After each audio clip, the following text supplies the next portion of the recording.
तो आगे मैं मुफ्ती साहब बढ़ता हूँ कि एक जैसे बिस्मिल्लाहिर्रहमानिर्रहीम के अगर हम ये कहें तो उसमें कहा जाता है कि अल्लाह ताला रहमान और रहीम है, और अल्लाह ताला के जो 99 नाम है उसमें रहमान और रहीम भी आता है।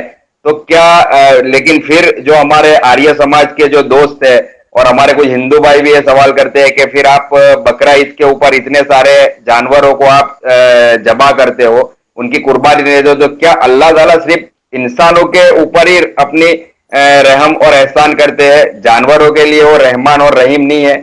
तो इस पे आप थोड़ी वजाहत करें। ये सवाल कोई नया नहीं है, ये सवाल बहुत पुराना है और आर्य समाज के लोग गुज़िश्ता 150 साल से सवाल कर रहे हैं और 150 साल में हमने हजारों मरतबा इस सवाल का जवाब दिया है।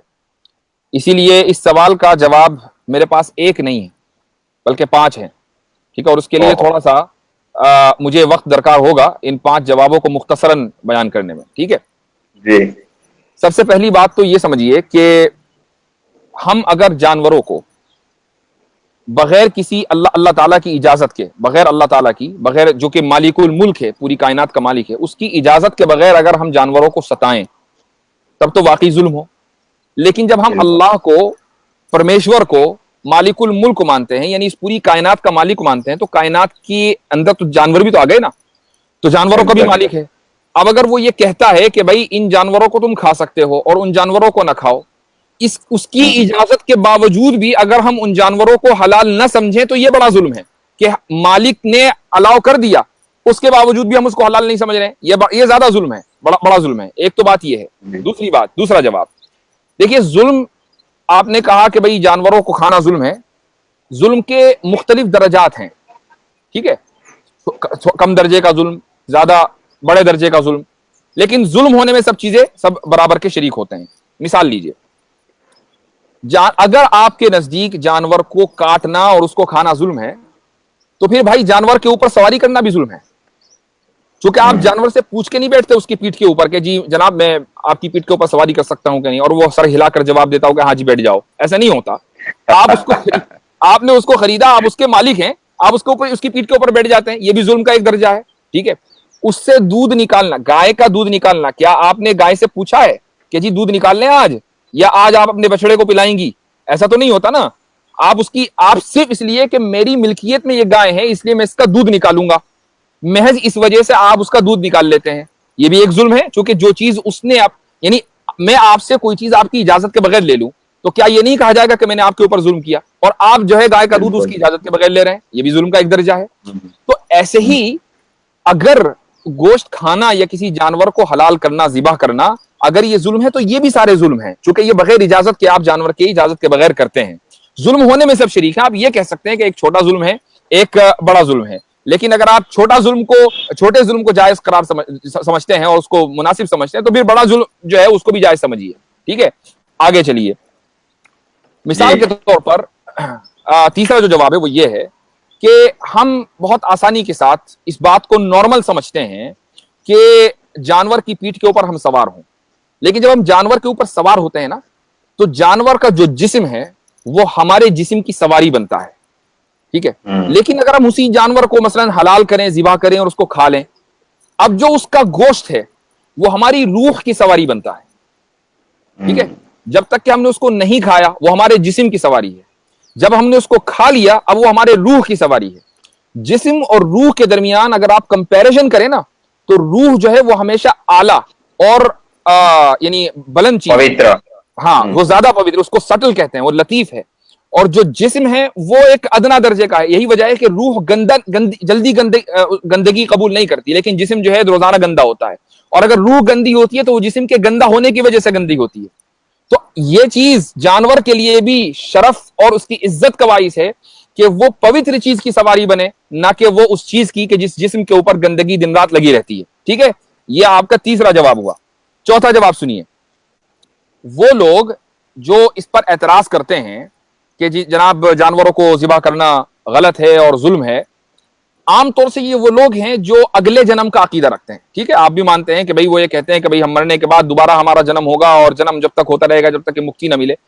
तो उनके यहाँ ये अकीदा है कि अगर एक इंसान अपनी जिंदगी में बुरे काम करता है और उसके कर्म जो है खराब हैं, तो अगले जन्म में वो जानवर, उसकी रूह जो है वो जानवर के जिस्म में कैद हो जाती है पुनर्जन्म में।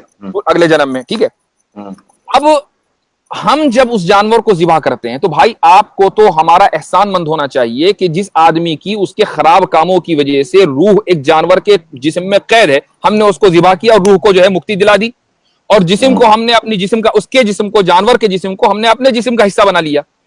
ना कि आपको इस पर एतराज होना चाहिए कि आप जो है उस यानी जो बुरे कर्म की वजह से जिसकी रूह जो है जानवर के जिस्म में ट्रैप है, हम उसको ट्रैप होने दें जब तक कि वो जानवर खुद ना मरे। हम तो उसको काट कर, उसको ज़िबा करके उसकी जो रूह है उसको मुक्ति दिलाते हैं, ठीक है। यह आपका जो है चौथा जवाब हुआ।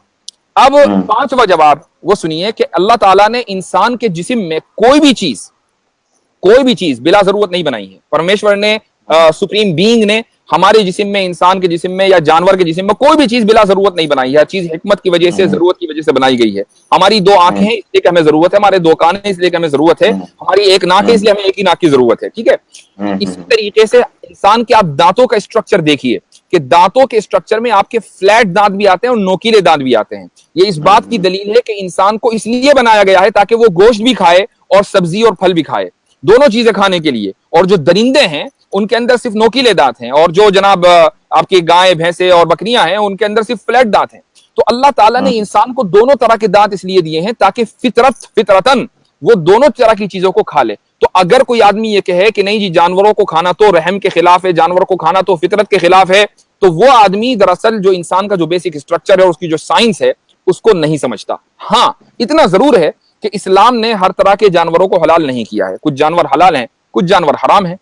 और उसकी वजह यह है कि जिन जानवरों को हराम करार दिया है, दरअसल इसलिए हराम करार दिया है कि उनकी तबीयत और उनकी सिफत का, उनके अंदर जो क्वालिटी है, खाने की वजह से वो क्वालिटी इंसान के अंदर मुंतकिल होती है। मिसाल के तौर पर खिंजीर को इस्लाम में हराम इसलिए करार दिया गया है, एक तो यह कि उसके अंदर नजासत और गंदगी है, और दूसरे ये कि उस गंदगी की वजह से उसके अंदर बेहयाई बहुत है। गोरे जो लोग हैं, जो गोरे अंग्रेज हैं, उनके अंदर बेहयाई इतनी क्यों होती है? इस कदर बेहयाई के इतना, यानी इंडिया के जो मूवी इंडस्ट्री है वो भी पीछा करते करते थक गई, लेकिन वहां तक पहुंच ही नहीं पाती। वो बेहयाई में इतना आगे निकले हुए हैं वेस्टर्न्स। उसकी वजह यह है कि दिन रात की उनकी खुराक जो है वो खिंजीर है। उस बेहयाई की वजह से इंसान के अंदर बेहयाई आती है। इसलिए इस्लाम ने सुअर को, खिंजीर को मुसलमानों के लिए जायज करार नहीं दिया। इसी तरीके से जो दरिंदे हैं उनको जायज इसलिए करार नहीं दिया चूंकि दरिंदों के अंदर जो सिफत है वो है बद अखलाकी और खुदगर्जी। अगर दरिंदे को भूख लगेगी तो वो सामने वाले को मारने में 2 मिनट नहीं लगाएगा। सामने वाले जानवर को, उसको सिर्फ भूख लगने की देर है, वो खुद गर्ज है। इसलिए दरिंदों को और खिंजीर को इस्लाम में इंसान के लिए जायज करार नहीं दिया गया है। हाँ, जिन जानवरों के अंदर ऐसी सिफात नहीं है उन जानवरों को हलाल करार दिया गया है। ये एक बुनियादी सी कॉन्सेप्ट है इस्लाम का। अगर इस कॉन्सेप्ट को आप समझ लेंगे तो कोई एतराज नहीं होगा, कोई आदमी एतराज नहीं करेगा कि अल्लाह ताला ने जानवरों को हलाल करके उनके ऊपर तो रहम नहीं किया, बल्कि उनके ऊपर रहम किया है, इसीलिए हलाल किया।